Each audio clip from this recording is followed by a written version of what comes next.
Muslimin, muslimat, hadirin, hadirat yang mudah-mudahan dirahmati oleh Allah Subhanahu wa taala. Kita sambung kembali pengajian kita dalam kitab Riyadhus Shalihin karangan Imam Nawawi rahimahullah taala, dalam jilid yang ketiga, dalam hadis yang ke-100, yang ke-515, dalam bab kelebihan berlapar kesusahan hidup memadai dengan yang sedikit. Masih lagi dalam tajuk yang sama. Saya baca matan hadis ni, saya baca terjemahannya sahaja. Matannya agak panjang, hampir satu muka. Masih berkaitan dengan perihal para sahabat, berkaitan dengan makan dan minum. Bagaimana para sahabat menahan lapar dan dahaga ketika mana ketiadaan bekalan makanan, dan bagaimana para sahabat ini bersyukur dengan apa yang telah dikurniakan oleh Allah Subhanahu wa taala kepada mereka. Hadis yang seterusnya berkaitan dengan bab ini. Daripada Abu Abdillah, nama sebenarnya Jabir bin Abdillah radhiyallahu anhuma kata. Abu Abdillah gelarannya, nama sebenarnya Jabir bin Abdillah radhiyallahu anhuma katanya, Rasulullah sallallahu alaihi wasallam telah menghantar kami untuk menyekat angkatan unta yang membawa makanan orang-orang Quraisy. Maknanya dalam proses peperangan. Apa yang berlaku, Nabi sallallahu alaihi wasallam memerintahkan siapa Jabir bin Abdillah ini dan para sahabat yang lain untuk menyekat angkatan tentera yang membawa makanan oleh puak-puak Quraisy. Dan baginda melantik Abu Ubaidah, dan mereka, dan Rasulullah sallallahu alaihi wasallam melantik Abu Ubaidah sebagai ketua.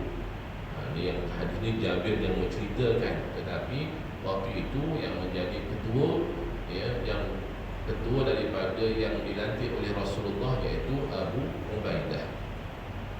Baginda membekalkan kami satu karung kurma sahaja. Satu karung kurma sahaja. Berapa ramai yang pergi? Beratus orang. Kenapa bagi satu karung kurma dia? Bekalan makanan tidak mencukupi, tetapi kena berperang atau kena menyekat bekalan makanan daripada puak Quraisy. Walaupun begitu, para sahabat tetap ikut apa yang diperintahkan oleh baginda Nabi sallallahu alaihi wasallam. Lalu Abu Ubaidah memberi kurma kepada kami bagi sebiji sebagai seorang. Dalam beratus-ratus tu tentera yang ikut, Nabi bekalkan satu karung kurma sahaja. Pergi ni tak tahu berapa lama, nak berperang ni tak tahu berapa lama, nak menyekat barang dagangan ni atau nak menyekat makanan ni tak tahu berapa lama. Tapi hanya itu sahaja bekalan yang diberikan. Maka Abu Ubaidah mentauzi'kan atau memberikan seorang sebiji. Berapa lama tu? Tak tahu dah berapa lama. Seorang sebiji. Lalu ditanya kepadanya, apa yang kamu boleh buat dengan hanya sebiji kurma ini? Abu Ubaidah tanya kepada tentera ni, kepada sahabat-sahabat yang lain, apa yang boleh buat sebiji ini untuk bertahan? Jawabnya, kami menghisapnya seperti kanak-kanak menghisap susu, menghisap kurma tu. Kalau makan, habis. Jadi macam mana nak bagi tahan lama? Hisap. Selepas itu kami minum air. Dia kata, hisap kurma tu, kemudian minum air. Dengan berbuat demikian sudah cukup kenyang untuk kami daripada pagi hingga ke malam. Bukan makan kurma, tuan-tuan, hisap buah kurma. Itu pun kata sahabat, lepas hisap minum, itu pun dah kenyang daripada pagi sampai ke malam. Ini tuan-tuan, barakahnya makanan yang diberikan oleh, kurma yang diberikan oleh baginda Nabi sallallahu alaihi wasallam. Walaupun seorang sebiji, tetapi akal atau minda para sahabat ini cerdas. Kalau kita sebiji, macam mana? Makan sampai habis dah, esok berserah diri je lah. Itu. Tapi sahabat ni begitu, akalnya yang cerdas, dia boleh memikirkan sampai ke tahap itu.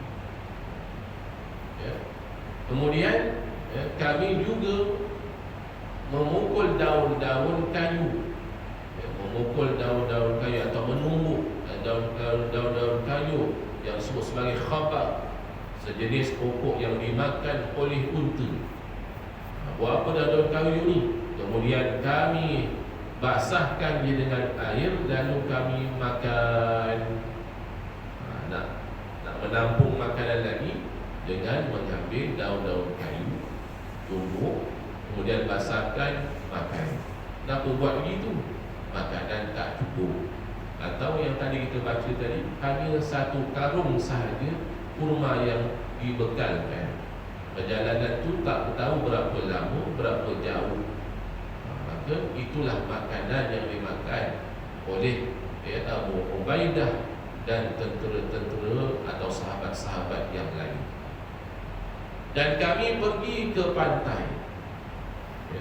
Dalam kisah tu, dia pergi ke pantai. Mungkin perjalanan tu melalui pantai.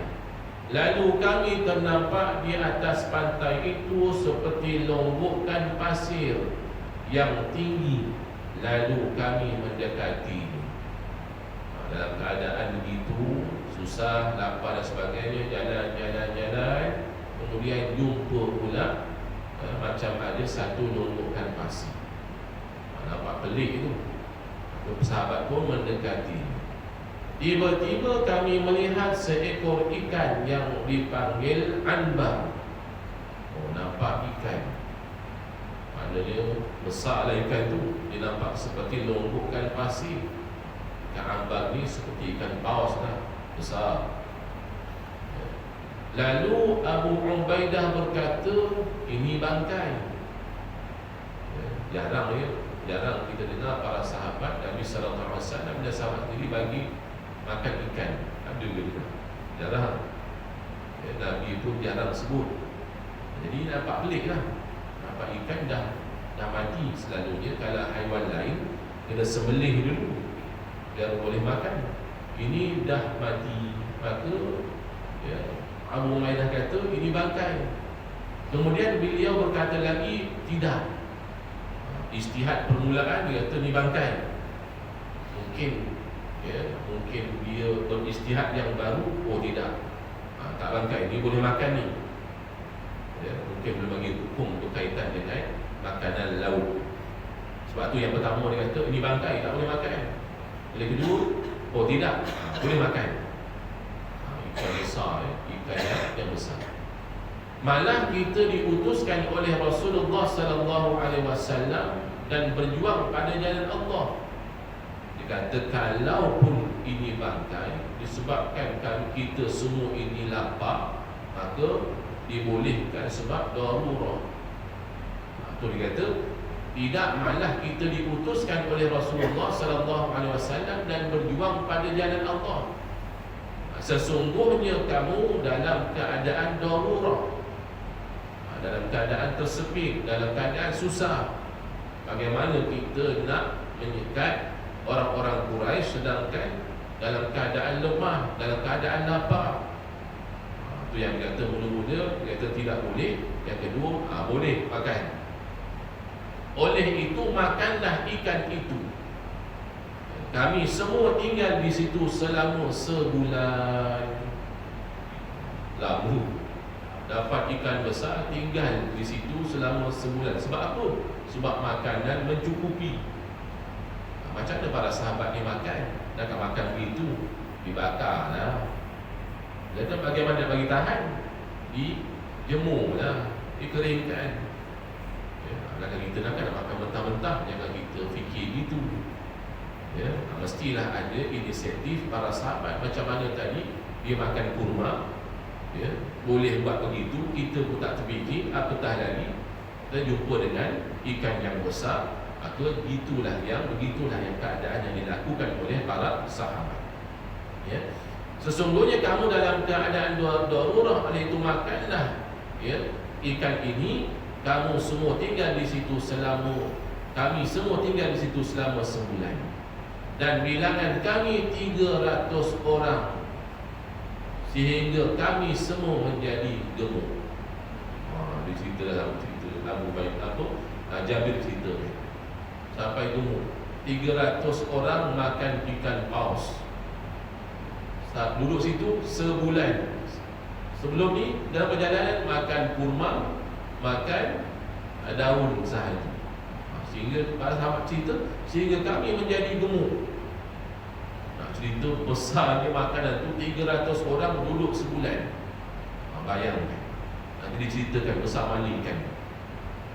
Sesungguhnya aku masih ternampak bahawa kami mengambil daripada rongga biji matanya lemak, dan kami memotong dagingnya beberapa ketul seperti daging lembu. Dekat matanya sahaja lemaknya sebesar lembu. Matikan, ya, lemaknya sahaja. Sesungguhnya Abu Ubaidah telah memilih seramai 13 orang lelaki daripada kalangan kami, maka menyuruh mereka duduk dalam rongga biji matanya. 13 orang duduk dalam rongga biji mata. Buat apa dalam tu? Ambil lemak daripada mata tu, lemak ikan tu. Maknanya 13 orang boleh duduk dalam rongga mata. Besar lah, besar kereta matanya sahaja. Sebab itulah sampai sebulan duduk situ, duduk makan, kemudian semua jadi gemuk makan ikan dia. Ni. Pada asalnya tadi hanya sebiji kurma dihisap-hisap, kemudian makan daun-daun daripada kayu ditumbuk campur air. Tiba-tiba nampak rezeki sebanyak itu. Ni. Yakinnya para sahabat atas perintah Nabi. Ya, mereka yakin pastinya ada rezeki. Walaupun tadi sekarung saja kurma untuk 300 orang. Ya, kalau kita tak pergi, ya, setengah jalan balik. Tapi yakinnya, tawakalnya para sahabat. Ya. Dan mengambil satu daripada tulang-tulang rusuknya lalu ditegakkan.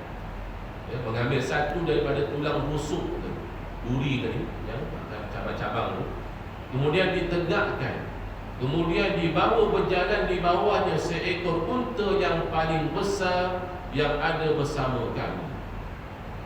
Nampak, ya? Tulang rusuknya pun sebesar itu, unta boleh lalu di bawahnya. Tak tahulah besar mana, macam dinosaur lah. Sampai begitu.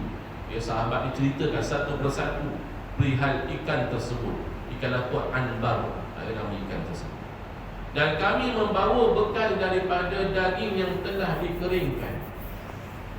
Ya, bila dah duduk sebulan, ya, dah makan, dah kenyang, kemudian, ya, dah selesai urusan, ya, para sahabat pun dah sihat, menjadi gemuk sebab makan yang banyak. Ya, bukan yang loyo, tidak, makan yang banyak dan makanan yang mencukupi. Kemudian, ya, dibawa bekalan yang daging ikan tadi dikeringkan. Apabila sampai ke Madinah, ini cerita dah habis urusan mereka. Ya, Abu Ubaidah bersama sahabat 300 orang tadi dah selesai urusan, ya, dengan orang Quraisy tadi. Ya, maka mereka pun pulang ke Madinah. Kami bertemu dengan Rasulullah sallallahu alaihi wasallam dan kami menceritakan kepada baginda peristiwa itu. Peristiwa apa? Jumpa ikan besar dah mati. Kemudian, ya, Abu Ubaidah kata, aku mulanya beristihad bangkai, tetapi kali kedua aku beristihad, ya, boleh makan halal disebabkan darurah. Kemudian, bila diceritakan peristiwa tadi, diceritakanlah besar ni ikan tersebut, kami makan, kami duduk di situ selama sebulan, kami keringkan, dan cerita semua berkaitan ikan tersebut, maka baginda besar. Mereka ni kenapa jumpa Rasulullah cerita pasal ikan tu tadi, nak tahu hukum boleh makan atau tidak ikan yang telah mati tadi, ikan besar yang telah mati tadi. Maka Nabi bersabda, itu adalah rezeki yang Allah kurniakan kepada kamu semua. Bila Nabi kata begitu, boleh makan sebenarnya. Ikan tadi boleh makan.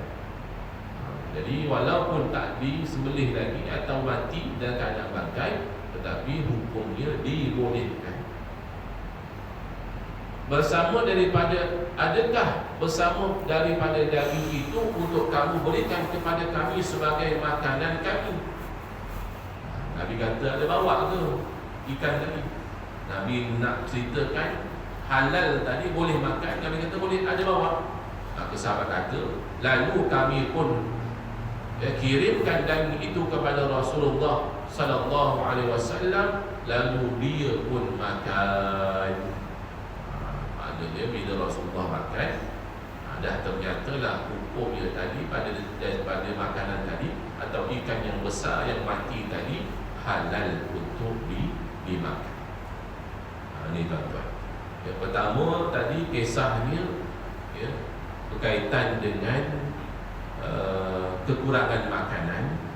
Yang kedua, Allah berikan rezeki kepada para sahabat sehingga makanan berjumpa makanan yang banyak dan besar. Yang ketiga, berkaitan dengan hukum ikan yang telah mati tadi. Maka saat di situ kita lihat bahawa para sahabat permulaannya berhati-hati berkaitan dengan makan. Berhati-hati. Sebab itulah diletakkan hukum tidak boleh dulu. Tak boleh, dah mati. Tetapi ijtihad para sahabat yang baru itu menyebabkan dia yakin boleh makan, dan dia mentaukidkan lagi, meyakinkan lagi, dia bawa ikan tadi yang kering tadi kepada Rasulullah, kemudian Rasulullah makan. Maka jelaslah bahawa makanan tadi halal untuk dimakan. Ini tuan-tuan, sampai begitu sekali para sahabat berhati-hati berkaitan dengan makanan. Sebab itulah antara yang lain tuan-tuan, kalau kita beli ikan masin, kadang-kadang ada ikan masin yang tidak dibuang perut ni. Berhati-hati, yang boleh hanya ikan bilis sahaja, ikan yang kecil. Ikan yang saiz besar kena bersihkan dalam perutnya, disucikan dulu baru boleh dimakan. Kadang ada jenis macam tu. Ikan besar tidak termasuk, maka dikuatiri ikan tadi tidak suci. Ini yang peminat ikan masin lah. Saya dapat kadang-kadang begitu. Ada yang boleh dimakan dengan isi-isinya hanya ikan bilis. Ikan bilis yang kecil tu lah. Jadi ikan yang besar macam ni tak boleh lah, kena buang punya isi perut ni. Dikuatiri najis ada di dalam perut tersebut. Pastinya ada lah. Kalau dah dikeringkan semua, dicampur semua, kita makan. Dikuatiri dia. Maka pengajaran daripada hadis ini, yang pertamanya, umat Islam janganlah terlalu mementingkan makan sehingga sanggup bersusah payah menyediakan makanan semata-mata untuk kelazatan dan menginginkan perut, mengenyangkan perut sahaja. Jangan sampai kita ini terlalu mementingkan makanan sehingga nak makan apa hari ini, nak yang special apa, tak perlu begitu. Yang keduanya, Islam mewajibkan umatnya menjaga kesehatan dengan sebaik-baiknya. Oleh itu, umat Islam hendaklah menjauhi sifat makan yang terlalu banyak atau membiarkan perut terlalu lapar. Makan terlalu banyak pun tidak boleh, membiarkan perut terlalu lapar pun tidak boleh, kerana kedua-dua keadaan ini akan memudaratkan tubuh badan yang akan menghalang daripada melakukan amal ibadah kepada Allah. Kalau kenyang sangat, susah nak rukuk, nak sujud. Kalau lapar sangat, tak mampu pula nak berdiri. Maka dua-dua itu mudharah. Yang hadis sebelum ni kita baca, perut kita ini kena bahagikan kepada 3. Pertama untuk makanan, kedua untuk minuman, ketiga untuk pernafasan. Maknanya bagi ruang 1/3 untuk nafas. Jangan kita makan, kita sumbat semua penuh dengan makan minum, tiada ruang untuk pernafasan. Jadi itu memudaratkan. Yang ketiga, Islam menyuruh umatnya bersabar ketika menghadapi kesusahan. Ini kesabaran para sahabat tadi. Tak apalah, walaupun tak cukup makanan, walaupun sebiji kurma seorang satu, tak apa. Dan kesempitan hidup kerana itu adalah sebahagian daripada ujian Allah ke atas hamba-Nya bagi memastikan tingkatan keimanan seseorang kepada Allah. Dengan sabar sahabat tadi, dia makan daun-daun tadi, akhir sekali diberikan oleh Allah Ta'ala rezeki yang melimpah ruah, sehingga kan mereka ini makan dalam keadaan yang cukup sampai begitu. Rezeki yang tidak disangka-sangka. Wa yarzuquhu min haitsu la yahtasib. Ya Allah sebut, wa may yattaqillaha yaj'al lahu makhraja. Barang siapa yang bertakwa kepada Allah, maka Allah mencarikan atau memberikan dia jalan keluar daripada kesusahan dan kepayahan. Wa yarzuquhu min haitsu la yahtasib. Dan mereka ini tidak menyangka-nyangka rezeki yang akan diperolehi. Kerana apa tak sangka? Kerana pertama tadi takwa tadi. Orang yang bertakwa tadi, pastinya Allah akan berikan mereka ini ruang rezeki. Orang yang bertakwa pasti Allah akan mudahkan mereka ini dalam apa jua urusan. Kerana apa? Janji Allah. Janji Allah makhraja, jalan keluar. Kita yang kadang-kadang manusia tadi jalan keluar tak jumpa, susah. Kerana apa? Kurangnya takwa kepada Allah. Antara kekurangan takwa itu, kewajipan-kewajipan yang diperintahkan mungkin ada yang dia tidak lakukan. Bagaimana Allah nak membantu dia mencari jalan keluar? Sedangkan Allah dah berjanji, siapa yang bertakwa, aku akan jadikan dia, aku akan buat dia jalan keluar untuk dia. Jalan keluar daripada apa? Kesusahan, kepayahan, kesengsaraan, ujian dan sebagainya. Bukan sahaja begitu, bahkan Allah menyebutkan lagi, dan aku akan berikan mereka ini rezeki yang mereka tidak sangka. Tak sangka pun dapat, tak sangka pun dia perolehi. Ramai orang begitu, ramai orang begitu. Kerana apa? Yakin dia pada Allah Ta'ala, kesungguhan dia, yakin dia betul-betul lah 100%. Kan yakin tadi tidak berusaha. Jangan kita ambil yakin tak usaha, yakin dengan berusaha. Kadang-kadang Allah tunjukkan, Allah berikan, Allah lorongkan jalan-jalan yang baik. Saya pernah menceritakan seorang Bilal di masjid Asam Jauh. Seorang Bilal, dia azan 5 waktu, memang tip-top 5 waktu. Setengah jam sebelum masa waktu dah sampai masjid dah. Amalan dia apa tuan-tuan? Kalau dia duduk lepas subuh macam ni, duduk. Kita kadang lepas kuliah kan berdiri, salam-salam. Dia tak ada, duduk je. Sampai bila? Sampai Isra', duduk lagi. Kemudian sampai solat duha, solat Isra' 17 minit selepas syuruk. 17 minit, 15 ke 17 minit lepas syuruk baru solat Isra'. Kemudian 40 minit lepas tu baru solat duha. Kemudian habis Isra', dia zikir, baca Quran semua sampai duha. Pukul 9 baru balik. Hari-hari tuan-tuan. hari-hari. Sampai sekarang masih lagi. Tuan-tuan lalu nanti Masjid Al-Sanjur nampak pukul 8 ada pakcik duduk seorang berjambang, itulah dia. Tiba-tiba 3-4 tahun lepas cerita, 3-4 tahun lepas cerita.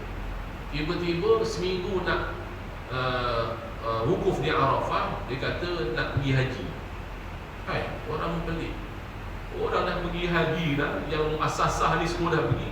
Dia kata baru nak pergi. Tanya dia, betul ke? Betul lah nak pergi haji.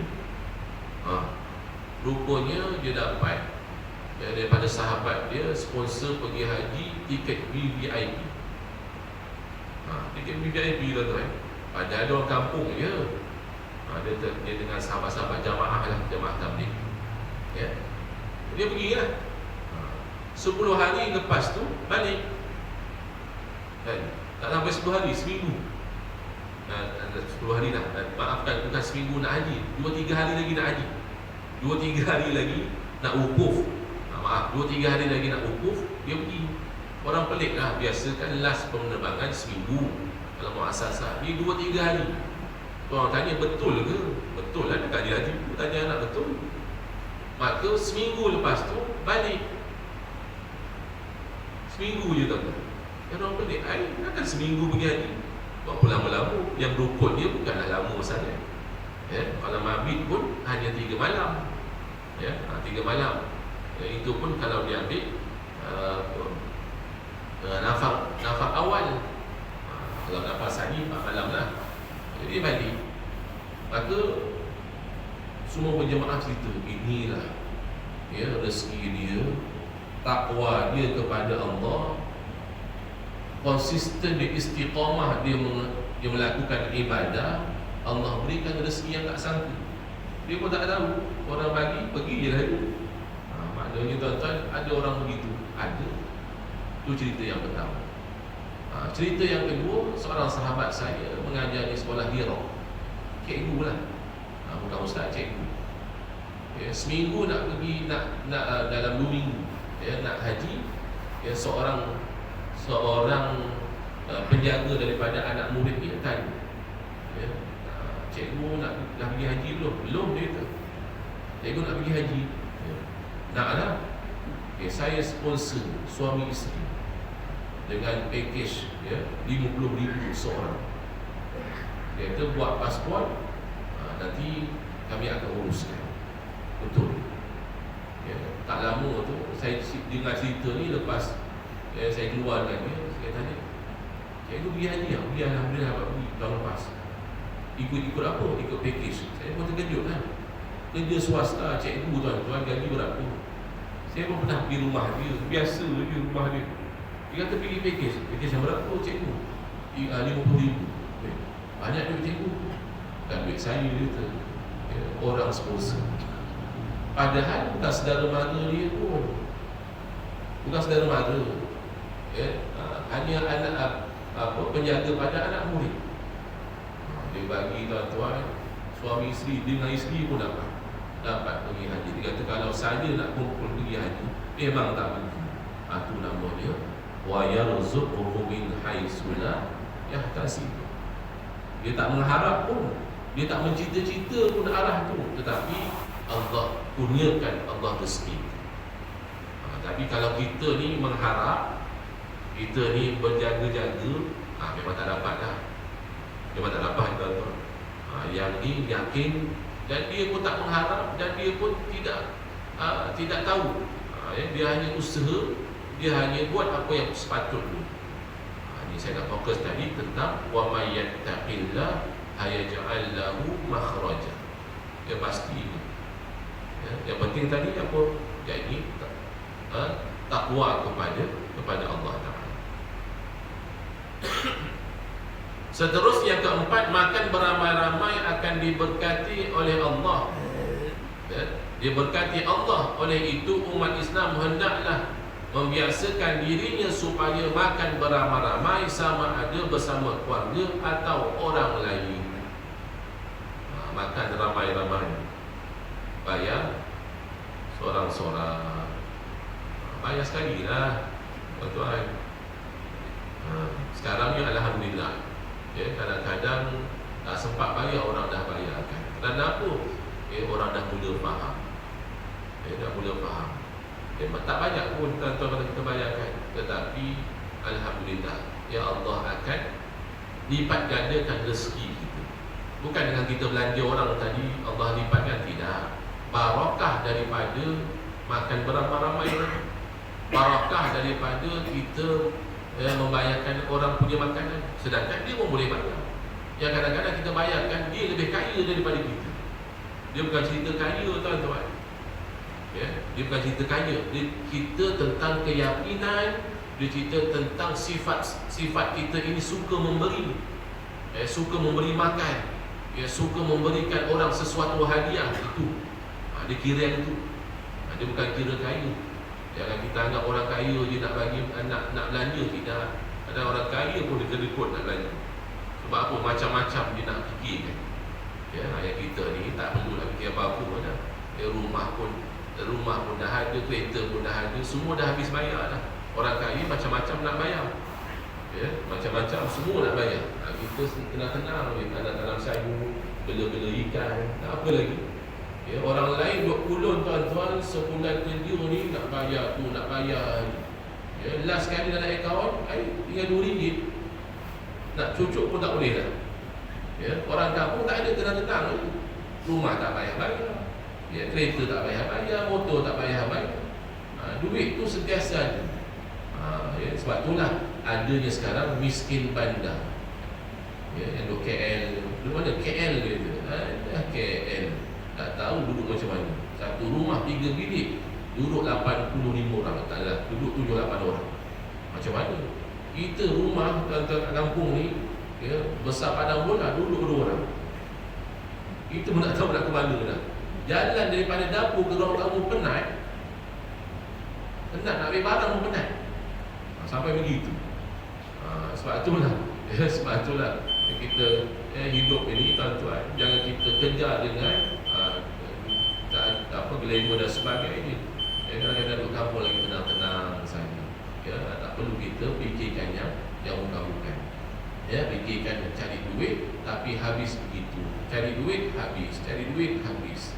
Kerjanya satu hari satu malam. Tapi hasilnya akhir bulan begitu juga. Baik duduk kampung tenang-tenang. Seterusnya, Islam tidak menghalang seorang yang terlalu lapar meminta-minta makanan daripada orang lain, kerana jika ia menahan kelaparan itu akan mendatangkan kemudaratan kepada diri. Boleh minta, tapi para sahabat tidak bersifat begitu. Dia menahan kelaparan tadi sehingga pengsan, sehingga jatuh. Kerana apa? Tidak mahu meminta. Ini sifat para sahabat. Mudah-mudahan, tuan-tuan, hadis ini memberikan kita ilmu, memberikan kita manfaat, memberikan kita muhasabah diri, bahawasanya rezeki Allah itu pasti ada di mana-mana. Cuma keyakinan kita, tawakal kita kepada Allah untuk mendapatkan rezeki tersebut. Yang pentingnya, usahalah kita ini bersusah payah mencari rezeki tanpa kita melaksanakan perintah-perintah Allah.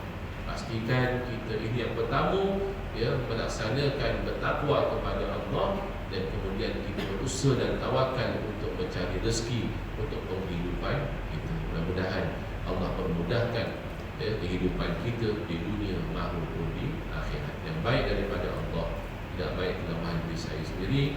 Aqulu qawli hadza wa astaghfirullahal azim li wa lakum. Assalamualaikum warahmatullahi wabarakatuh.